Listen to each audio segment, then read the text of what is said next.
I am Ryan. And if I'd ever been unsure about my place in my family, that uncertainty disappeared the day I stumbled across their will.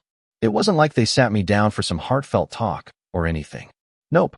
I found out by pure dumb luck. It was a few months ago. I was over at their house, same one I'd been helping keep afloat for years. Mortgage payments, groceries, repairs, you name it, I handled it. Meanwhile, my brother Tyler sat around doing a whole lot of nothing.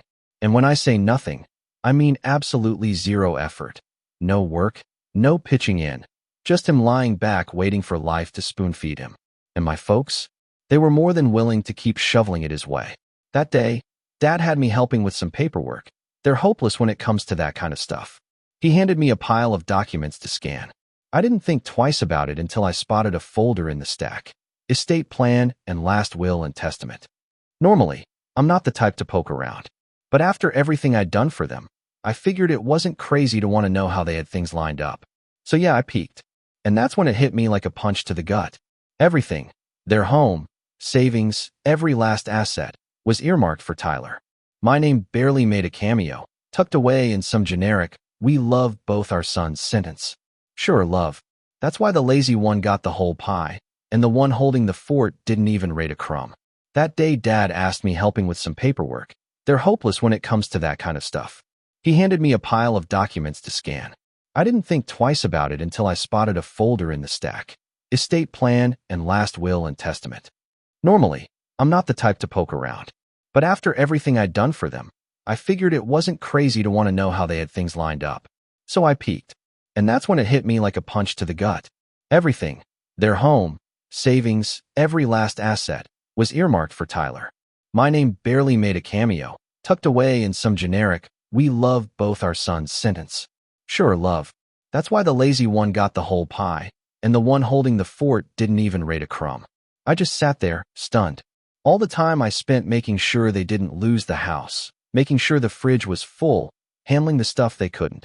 And they were planning to leave me with nothing. Meanwhile, Tyler hadn't lifted a finger, hadn't spent a dime, hadn't sacrificed a single thing, but somehow, he was their chosen one. Maybe they felt sorry for him. Maybe he just knew how to work them better than I did. Whatever the reason, the decision had been made. My hands were trembling as I stared down at the papers, feeling this boiling mix of anger and sadness I couldn't shake. Had they always seen me as nothing more than a backup plan? Did they ever really appreciate everything I did for them? I honestly didn't know. I must have been sitting there longer than I realized, because Dad eventually poked his head back in. "Ryan, what's taking so long?" he asked. I didn't bother hiding what I'd found. I held up the folder and looked him straight in the eye. "So this is how it is," I said, my voice low and steady. "Everything to Tyler. After all I've done." For a second, he looked like he'd seen a ghost. Then he let out this long, tired sigh, like I was being dramatic. "Ryan, it's not what you think," he said. I barked out a bitter laugh. "Really?" "Because it seems pretty damn straightforward from where I'm sitting. I cover your bills, fix your house, and Tyler gets the whole damn thing." Dad shifted uncomfortably, but instead of giving me a real answer, he just mumbled, "It's complicated." That was it. No explanation. Just two meaningless words, and this looked like he expected me to just get over it. I should have left right then and there, but I needed to hear it from both of them. So I called out for Mom. When she walked in and saw what was in my hand, her face went pale. At least she looked guilty, I'll give her that much. But the words that came out of her mouth just twisted the knife deeper. "Ryan, sweetheart, you don't need the inheritance," she said, like she was doing me some kind of favor. "You're strong, you've got a career, you're doing just fine. Tyler, he struggles. We need to make sure he's okay." And right there, right then, something inside me cracked wide open. They knew exactly what they were doing. They didn't even see it as wrong. Years of letting Tyler coast by with no consequences, and now they wanted to reward him for it, and toss me aside like I never mattered. I clenched my teeth, took a slow breath, and set the will down on the table. "Got it," I said, my voice eerily calm. "Good to finally know where I stand." I turned around, walked right out that door, and didn't even look back when they called after me. They'd made their decision. Now it was time I made mine. I didn't visit. For the first time in years, I left them to fend for themselves. Something needed fixing? They could hire someone. Groceries running low? They could figure it out. At first, they didn't seem too worried. I think they thought I was sulking, that I'd come crawling back, like always. Maybe they thought I'd cool down and apologize for daring to feel betrayed. But as the days stretched into weeks, with no word from me, and more importantly, no money, I could practically feel the panic starting to creep in. One afternoon, my phone buzzed. It was a text from Dad. Property taxes are due. That was it. No, how've you been? No, sorry about everything. No, thanks for all you've done for us. I just stared at the screen, honestly almost laughing at how typical it was. They actually thought they could pretend nothing happened, send me a bill, and I'd fall right back into line.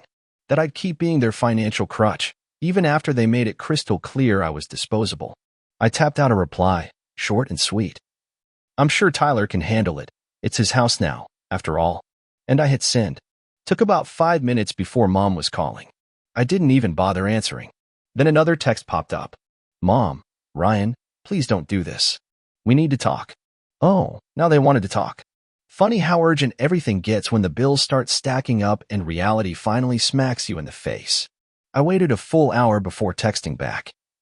There's nothing to discuss. You made your decision. Now you can live with it. I figured that'd be the end of it for the night. I'd said my piece. I felt no guilt, no second guessing. But then, of course, Tyler had to put his 2 cents in. Later that evening, his name popped up on my phone. I didn't even have to open the message to know it was going to be something smug. Sure enough, when I checked, there it was. Tyler, dude, why are you being such a drama queen? It's not a big deal. Just help them out like you always do. I almost laughed. Not a big deal? He was acting like I had no right to be pissed. I fired back. Nah, pretty sure you've got it covered. You're the favorite, remember? It didn't take him long to reply. Tyler, oh my God, are you seriously mad about the will? Grow up, man. It's just money. Oh, now it was just money, now that it was all landing in his lap. The hypocrisy was unbelievable. I typed back. If it's just money, you won't mind using some of it to pay the mortgage, right? Silence. And that told me everything I needed to know. A few minutes later, Mom was back at it, pulling the guilt card. Mom, Ryan, we're your parents. Family takes care of each other. We did so much for you growing up, and now you're abandoning us. I had to put my phone down and take a breath just to keep from throwing it across the room. Abandoning them? I spent years making sure they were comfortable, keeping a roof over their heads, all while they pampered Tyler like he was royalty. Now that things weren't easy anymore, suddenly I was the bad guy? I wasn't falling for it this time. I typed back. You made it clear I wasn't part of the family when you wrote me out of the will. Now it's Tyler's turn to step up. I could practically picture Mom clutching her pearls, gasping like she was the wounded victim. She always had a knack for the dramatics when she was in the wrong. A few minutes later, Dad decided to jump in. Dad, we're not asking for much. Just enough to cover the mortgage for a few months until we figure something out. Don't be selfish. Selfish.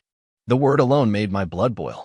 I had been sacrificing my time, my energy, and my money for years, doing everything a good son should, and now that I said no, suddenly I was selfish? I clenched my jaw, took a deep breath, and texted back. No, I'm done. Then I turned off my phone for the night. They had made their choice. Now they were going to live with it. The silence didn't last long, just one day. I knew my parents wouldn't give up easily, but even I wasn't prepared for what came next. The next morning, I woke up to a notification. A bank transfer request. I frowned, unlocked my phone, and checked it. It was from Mom. She had actually sent me a request for $3,500, the exact amount they needed to cover the overdue mortgage. A cold, shameless money grab, like I was some ATM that could punch buttons on. I declined it without even hesitating. 5 minutes later, my phone rang. Ignored it. Then came the text. Mom, Ryan, I know you saw the request. Why did you decline it? I waited a few minutes, then replied. Because it's not my responsibility. Maybe ask Tyler. The calls kept coming. Ignored them all. Another text from Mom. Mom, we're going to lose the house if you don't help us. Now it was an emergency, huh? After years of treating me like an afterthought, now suddenly it was life or death. I typed back. Maybe you should have thought about that before you decided I didn't matter. A few seconds later, Dad chimed in. Dad, you're really gonna let your parents become homeless? The manipulation was so obvious it was almost impressive. They weren't broke. They weren't about to be sleeping under a bridge. They just didn't want to dip into their own savings because they were so used to me handling everything for them. I ignored the rest of their messages for the day. Felt good. Felt like I was finally cutting the strings they'd been pulling for years. But of course, Tyler had to get the last word. That night, I got a text from him. "Tyler, dude, just send them the money already. You're making it a bigger deal than it is." I gritted my teeth. The audacity of this entitled little jerk lecturing me. I texted back. "You mean the money you're about to inherit? Why don't you cover it?" He answered almost immediately. "Tyler, you know I don't have that kind of cash right now." Oh, now it was about affordability. He was all for me emptying my bank account, but when it was his turn, suddenly he had nothing to offer. I replied, "Guess you better figure it out, bro. Now it's your turn." No response. I went to bed that night feeling more at peace than I had in a long, long time. Like I'd finally broken free from years of being manipulated. But the next morning, everything escalated even worse. I was in the middle of work when my phone buzzed. It was the front desk from my apartment building. "Hey, Ryan, your parents are here," the girl said, sounding a little awkward. I almost dropped my phone. "What?" I asked, not sure I'd heard her right. She hesitated, then added, "They're saying it's an emergency. They said you won't answer your calls." "Oh, you've got to be kidding me." They actually showed up at my building just because I cut off their money supply. I closed my eyes for a second, pinching the bridge of my nose. "Please don't let them up," I said, trying to stay calm. "I'm not expecting anyone." There was a pause on the line. Harry being kind of pushy," she said. I clenched my jaw. "I don't care. Tell them to leave." And I hung up. Not even a minute later, my phone dinged, a text from Mom. "Mom, we're downstairs. Open the door." No apology, just another demand, like always. I ignored it. Another text came through. "Mom, Ryan, we're not leaving until you talk to us." I let out a sharp breath, standing up from my desk. They weren't going to just go away. Fine. If they wanted a face-to-face so bad, I was about to give them one they wouldn't forget.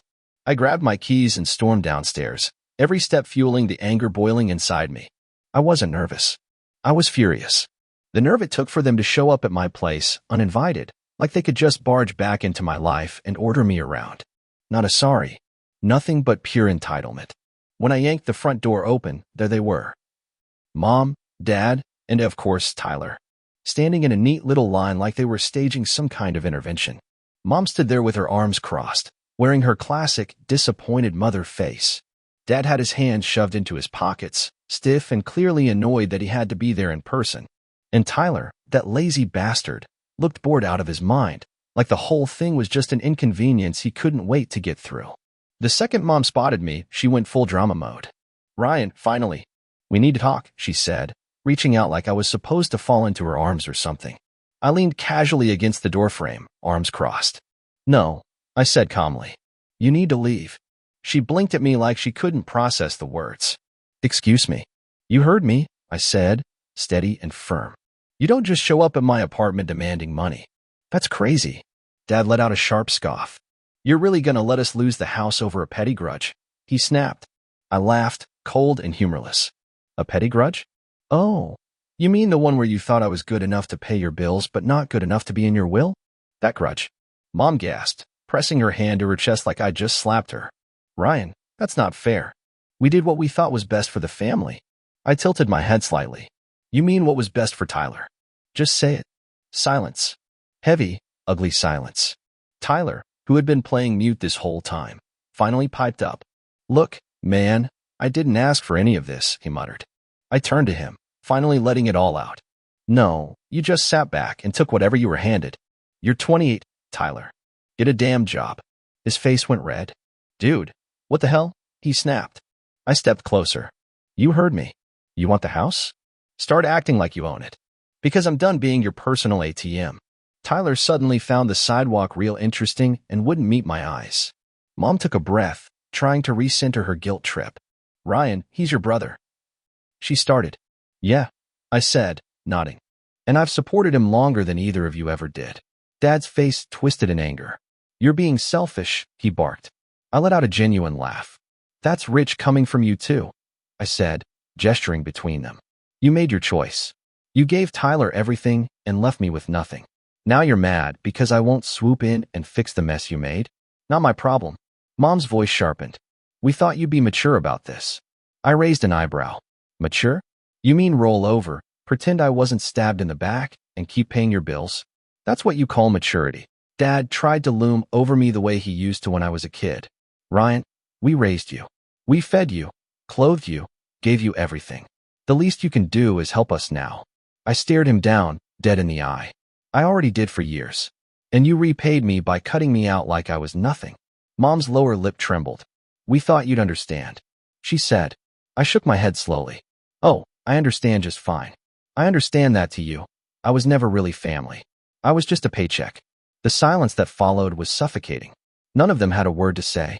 I looked over at Tyler, still pretending to be invisible. And you? What's your excuse? I asked. You had years to step up, to be a real adult, and you didn't. You sat back and let them baby you, knowing damn well one day you'd expect me to keep the party going. Tyler shrugged helplessly. What do you want me to say, man? I didn't ask for this.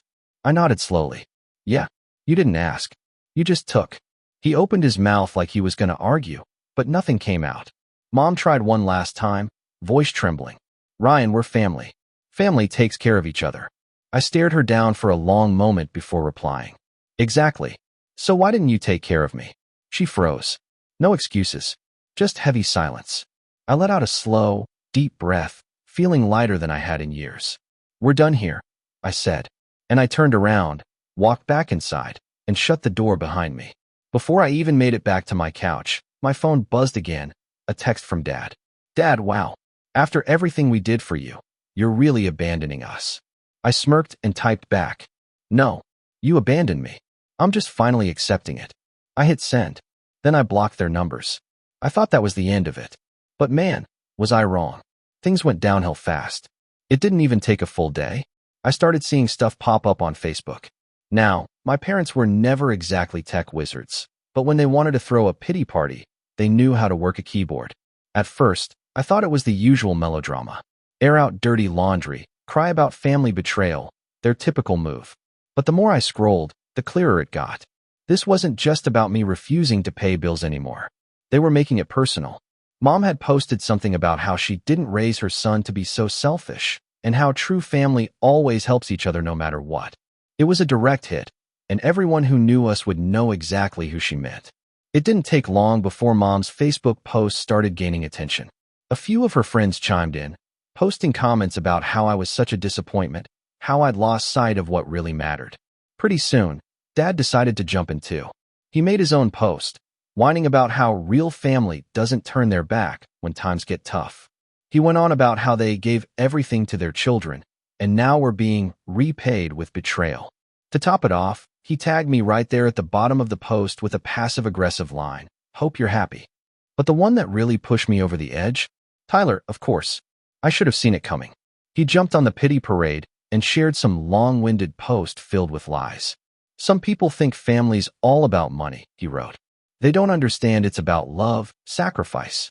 I'd do anything for my parents.